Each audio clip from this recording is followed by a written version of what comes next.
বাংলাদেশের উত্তরে লালমনিরহাট জেলার হাতীবান্ধায় অবস্থিত তিস্তা ব্যারেজ দেশের সবচেয়ে বড় সেচ প্রকল্পগুলোর একটি। এটি শুধু পানি নিয়ন্ত্রণ নয়, বদলে দিয়েছে লক্ষ মানুষের জীবনযাত্রা। আজ আমরা ঘুরে দেখব তিস্তা ব্যারেজের ইতিহাস, গুরুত্ব, প্রাকৃতিক সৌন্দর্য এবং স্থানীয় জীবনের গল্পও।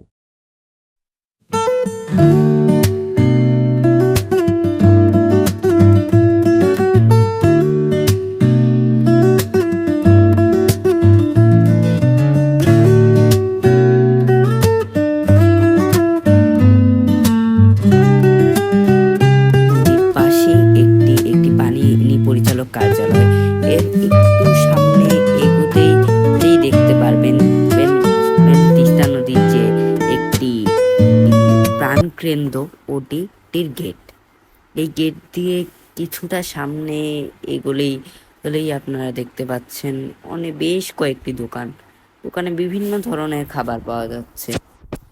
এই খাবারগুলো মূলত এখানে যারা পর্যটক আকৃষ্ট করে থাকে। এই জায়গাটি মূলত তিস্তা ব্যারেজের যে মানুষ ঘুরতে আসে, এই জায়গাতেই নানা লোকের সমাগম ঘটে, বিদেশি পর্যটক, বাংলাদেশি মানুষের।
তিস্তা সম্পর্কে কিভাবে আসবেন এবং কত টাকা খরচ সবকিছু জানাবো।